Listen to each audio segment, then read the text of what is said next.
It's a great day. My name is Che Brown, the Happy Entrepreneur, and welcome to the Happy Entrepreneur Show, the #1 business development and revenue-focused late-night show in the country where we're on a mission. And our mission really is to empower, our mission is to inspire, and our mission is to provide you, the hard-working entrepreneur, with all of the resources that are necessary to execute that big vision you have for the people you were called to serve. In this episode, we have the one and only Pamela Minor. She's in the business, and we'll be talking about how small businesses can grow in today's economy.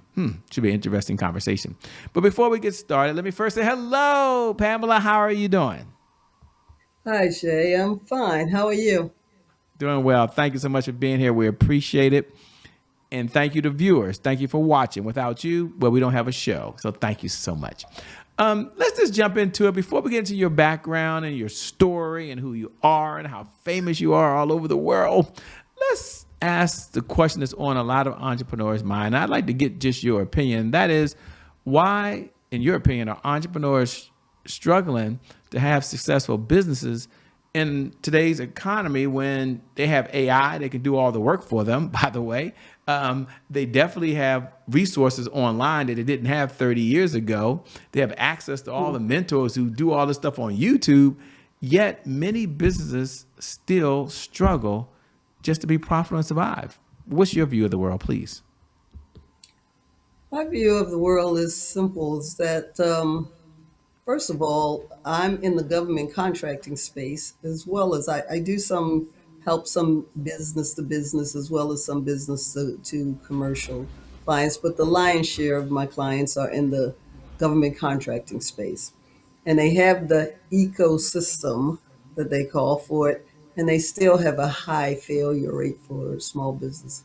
And that's because the complexity of government contracting, and people spend time going to YouTube University and being told stuff that's just not true.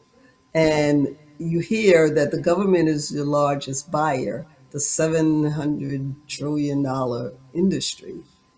And so they figured they're supposed to get it.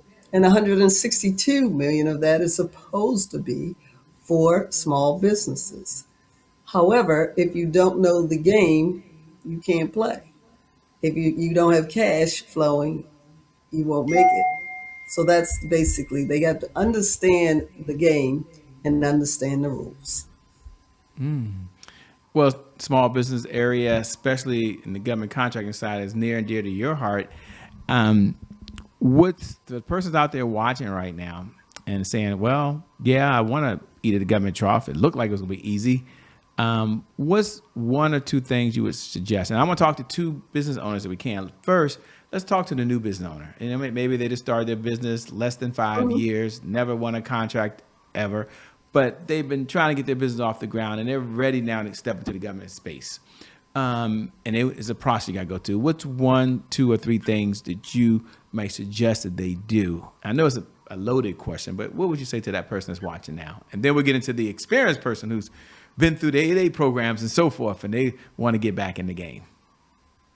Okay. And I was in all of those spaces when I had my own government contracting business for well over 25 years. I got exposed to government contracting in a weird way. I never knew anything about government contracting. I never knew anything about business at all. When I was young, I thought the big thing was, as a lot of us did, was get a good government job. We see how that works out now. And that would be, that 40 year thing. But that's not what you need to do. What you need to do is to be clear. As a mass communications person, that's my professional background started, I understood that you need to know, what do you really sell?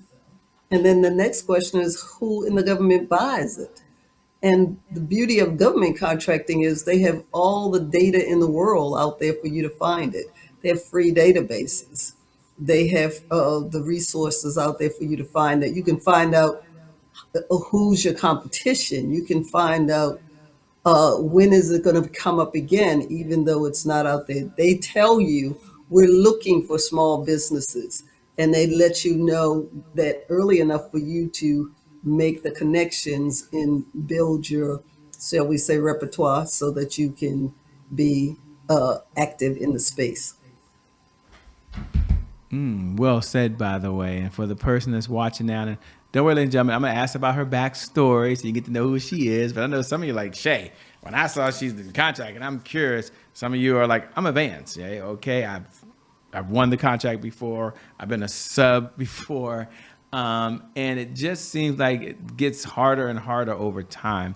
And if you were talking to the veterans out there that maybe been doing this maybe 5+ years, is it the same advice, or what's 2 or 3 things you would share with that individual? Maybe they've already done the 8A route, so they probably maybe they've been doing it for 10 years. What would you say to all the experienced business owners that are watching right now? The veterans, that's my favorite client, I should say. And I married a veteran, so and he has no interest in doing government contracting or any business at all. But what the thing I love about the vets is they are targeted. They will, you tell them what to do, they will do it. A lot of the clients I have, they think they know more than you know. They know their industry, but they don't know the government space. They don't know the compliance version of it in the Federal Acquisition Regulations, which is the Bible of government contracting. So That's fine. that's the whole thing. It's the so you have to know that from a sorry about that, but from Oh, a no problem. That happens, ladies and gentlemen. We're in real time. This is real. This is real. You're hanging in there with us. so from that experience and exposure that the veterans have, they got they know to follow the rules, and that's the biggest thing. A lot of the civilians, they want to do it their own way. Often, especially if you're in a tech world, you might decide that since you're on the cutting edge or the bleeding edge, that you want to tell that agency or the buyer what you want to tell them. And remember, they have processes and systems in place that says we got to be as fair as possible, even though it doesn't feel like it a lot of times. But what we have to do is be comparing apples to apples. So even though there may be, especially in this world right now with AI, the latest and the greatest out there, it may not be conducive for them to go that route, because if you're comparing apples to apples, you got to give everybody a fair shake. And that's what the government tries to do. And so with the veterans, they're going to know that this is what they're asking for, and they basically answer the mail, meaning they're going to give you no more, no less as far as being compliant. But in being compliant, you can tell the story of how what you do will is makes you much more value, but you still have to say that it's follow the compliance of that they're giving you, and you have a compliance matrix to make sure that you do. You have to have systems and processes that small businesses generally don't have. And let me think about it, because what we do is we decide. Like I decided I was going to be in IT. The funny thing is, I've been in IT long as most of these folks have been alive, or more than that. Because I started out in when I got in government contracting in a managerial role, I became the MIS director, the Management Information System director, for the first domain registration. So before there was GoDaddy, there was GoEmmett. That was a Marine. He was a veteran. He was a black man. And when I saw he could do it, I decided I could do it after I left working for them. But he was very methodical and things of that nature. And they had what you recognize is that when you step out and become that entrepreneur, you're that you feel you got to wear all the hats. You got to be the coder, you got to be the janitor, you got to be all the things, the financier, all of those things. but you can't do all those things. You forget that that company that you worked for, that you got that experience from, that they had all those C-suite level people who are expertise in the finances, the legal. And I said, they always say, I like to joke that, when we were growing up, they always said you learned everything you needed to know by the time you were 8 years old. And I say that's true because we learned that the thigh bone was connected to the hip bone, but we forget in business, all those different spaces connect. If you have problems with your employees, they could end up in a human resource problem that then connects you to a legal problem that connects you to a compliance project. And we don't think about all the things, all the interconnections that go on in business. And this is so true, by the way. And you're spot on as always, because this is what you've been doing. You've already given people a little window into who you are. I love the story about being available and around before domains were domains, and knowing the person that really started it. It's really incredible. It really is. Take a moment for those folks that don't know you. They didn't read your bio. They haven't Googled you yet. They may be in the kitchen cooking dinner right now. Someone might be driving down the road listening to this podcast. Thank you so much for joining, by the way, wherever you're listening to us or reading about this. Take a moment and talk about who is Pamela Minor. What's the backstory? And what really led you being so passionate about doing what you're doing now? You're at a place and space where you can sit back and relax and do absolutely nothing. You can just watch TV and enjoy life, but yet you're still out there. I'm not gonna say fighting the fight, but out there educating, empowering, and helping other folks. So what's the backstory to Pamela Minor? Well, the classic story, people that look like us, basically. A lot of us have the single parent households. I had one sister who was a couple years older. My mom was a phenomenal woman, and she had to drop out of school early to help. She was the oldest of 9 kids, and so she had to drop out of school. And then she had me and my sister and whatnot. So I watched this woman do so many things with so little and give back to the community while she was doing it. She stayed connected with people in her life. So most of my mom's friends that I met growing up, they had been friends of hers as a child.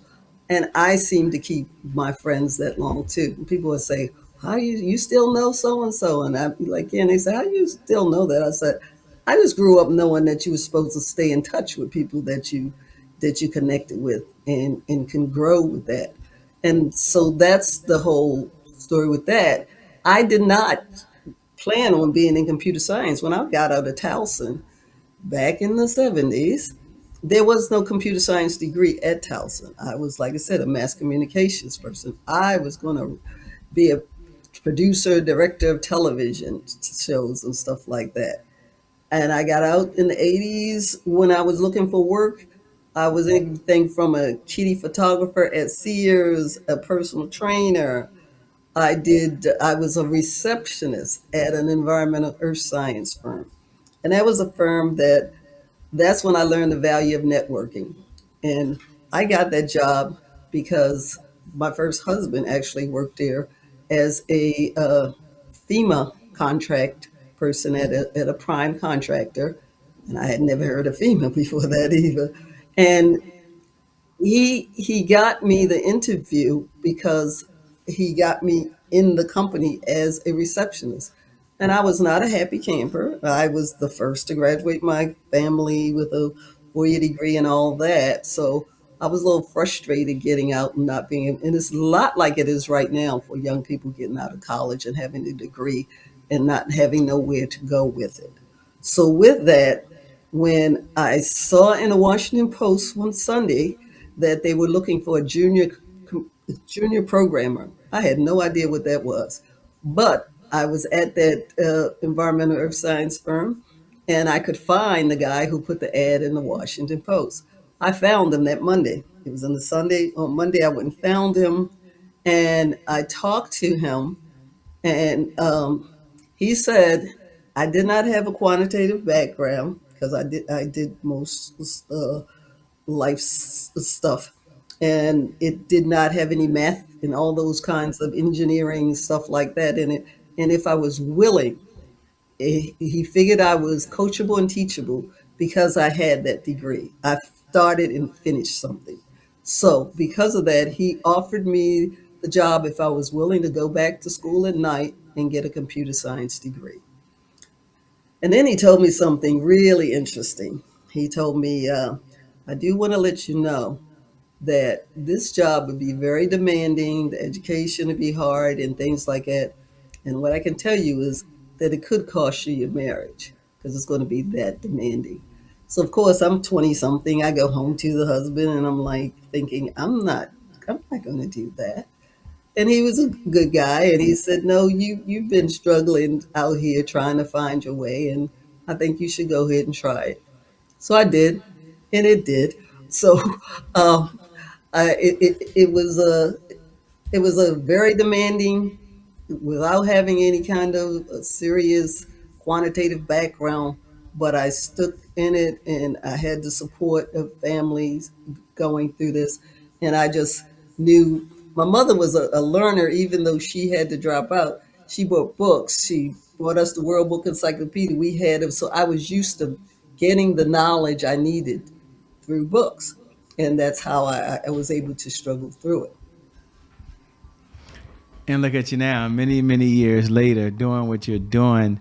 Incredible story, incredible journey. But here's what we know: it's not done yet, is it? You're just getting started. No, because I knew about AI back in '89, Oh, and tell us about that story.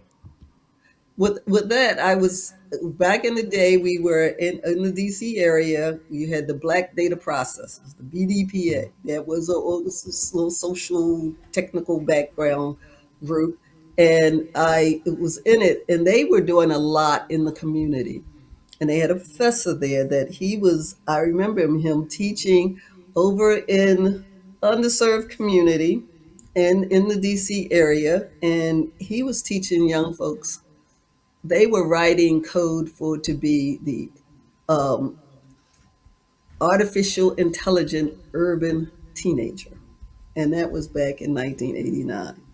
And then when it came out recently, and everybody was all freaked out about, oh my God, this thing is going to be the end of the world and stuff like that. And some people still feel it is, and it could be, but I just was wondering what took it so long because I knew it was a powerful thing out there. So I've jumped in full force. I've gotten certified in AI, and it's already even just in minimally, I could get rid of a $200 a month bill that I had because I was using a software, the stock photo, because that was costing me 200 and some dollars a month just for that.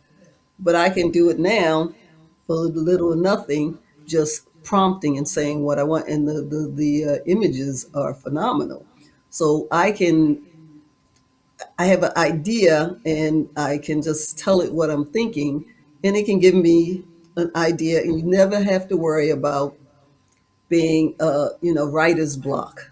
It can it hallucinate? Yes, ChatGPT can hallucinate, but understand that it hallucinates because it doesn't know how to not have an answer. So it will go out and find all it can and then try to make sense of it. I found it funny one time. I had a friend over at my house, and I was showing him this thing called AI. He had just retired from the police in DC and whatnot. And so I was saying, I asked ChatGPT, I said, could you tell him everything that you know about me? And because I talk to it all the time, it gave me kind of like my life story, except for it added that I had a PhD. I do not have a PhD, but it hallucinated because I graduated from Towson, I graduated from the University of Maryland, and I took an executive management program at Darden University. So it figured I went to three schools, so I must have a PhD. And I had to tell it, nope, I don't have that. So you correct it and you go on.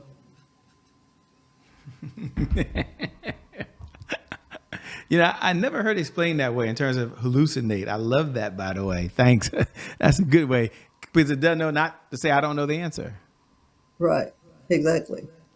So I've Perfect also way. been doing creating my own AI twin and making my AI brain. So it will eventually I'll have it doing all kinds of webinars without it being really me in it. And it was funny the first time I did a video, and I had done the video, and it was my voice. I just used my voice. I didn't use my image. I just used my voice because I cloned my voice, and I let my husband hear it, and he said, "Oh, you did pretty good." I said, "I never said a word." And that was my brain. My brain, he didn't know nothing about any of this stuff, and he was just like, "Really?" And I said, "Yeah." So then I showed him my experimentations with my AI twin. It's not real perfected right now, but he sees that that will be coming along soon. I guess the burning question that I have on my mind, might be on everybody else's mind listening right now as well, is how are you able to continue to expand your comfort zone? What do you say to the person that's uncomfortable doing new things? It might be like maybe like Shay Brown. I used to say technology is not my thing. Technology is not my thing. Technology is not my thing. And well, now I have no choice but to make technology my thing. So how do you continue to expand your comfort zone and do things that seem a little uncomfortable? What do you say to that person? Says, this is a little uncomfortable for me. What would you say to that person? I can only go back again to my mom, who used to say, "Nothing beats a failure but a try."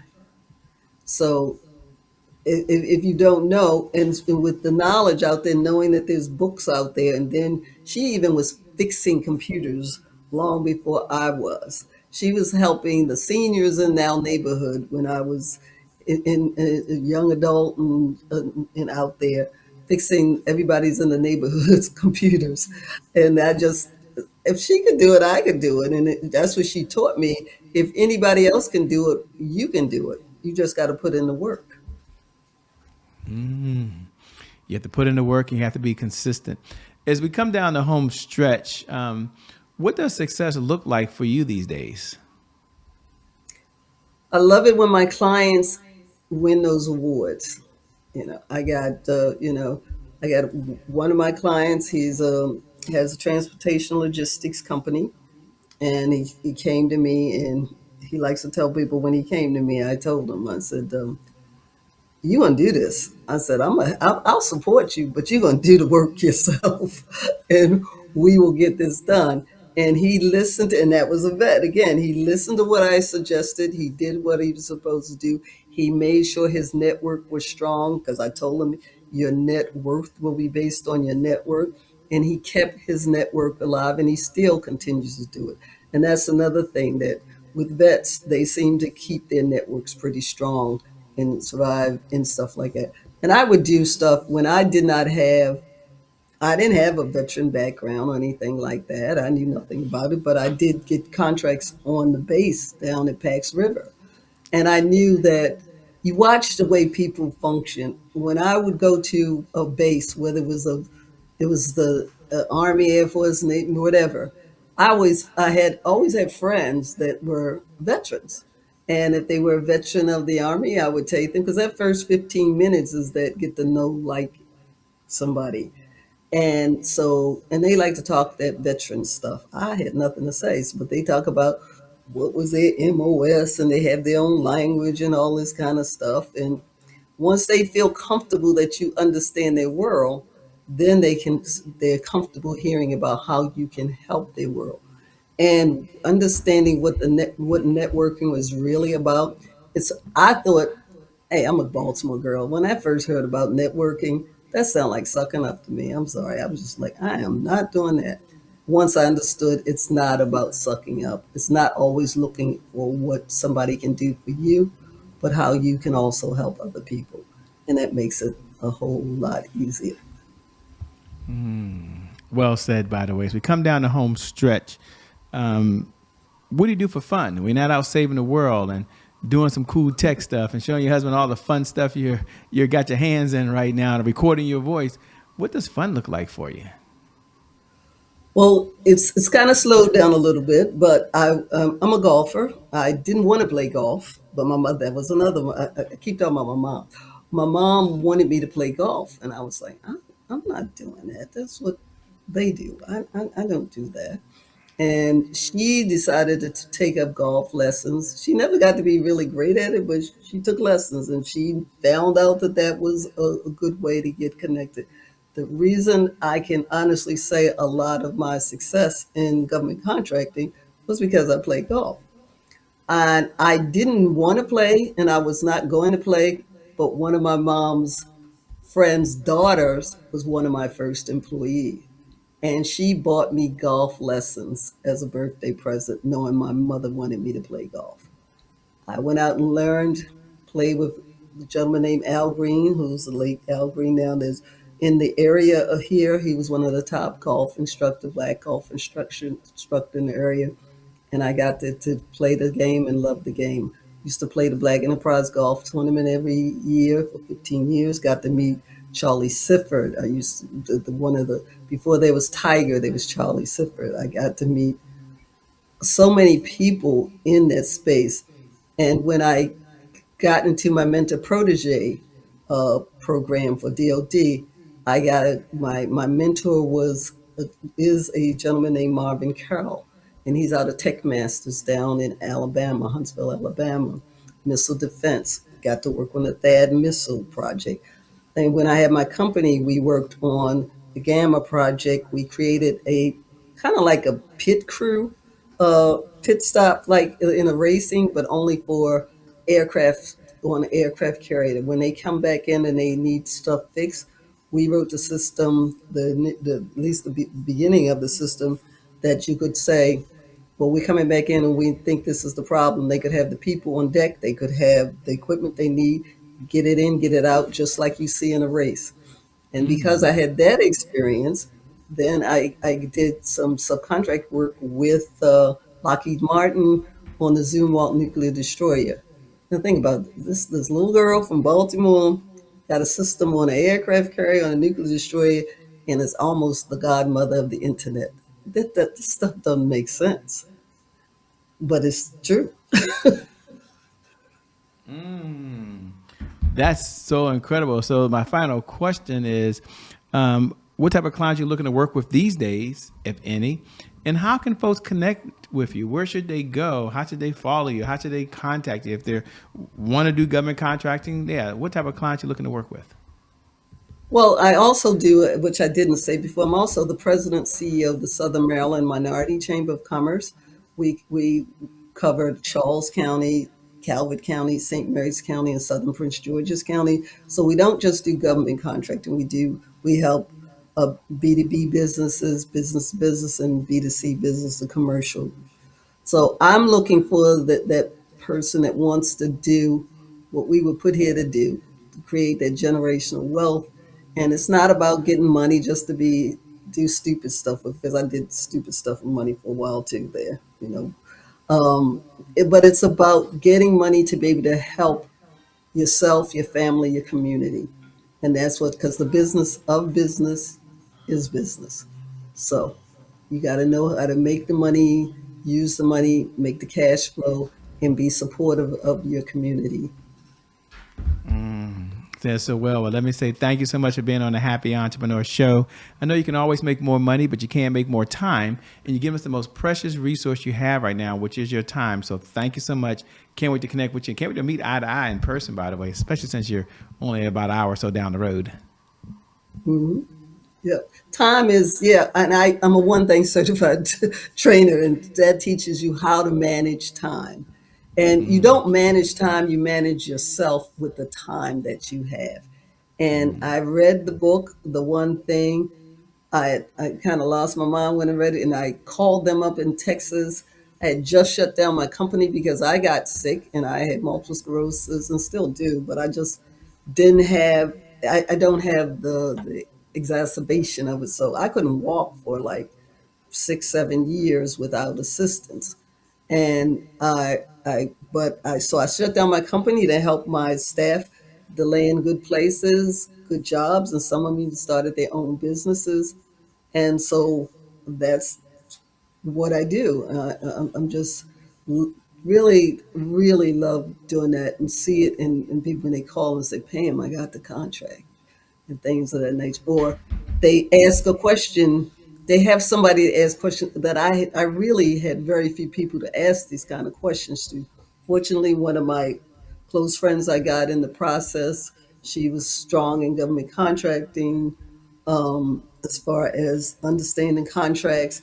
And I had Emmett McHenry, who was the president and CEO of Network Solutions. He's a mentor, and I still talk to him on a regular basis. Dr. Marvin Carroll, the president and CEO, and he was phenomenal because on his door of his business, he's 90 years old now, and on his door, it doesn't say president, it says servant. So, and that's what I want, and that's what I do. I try to help serve our community. Said well. Thank you so much for being on the Happy Entrepreneur Show. We appreciate it. We got to have you back.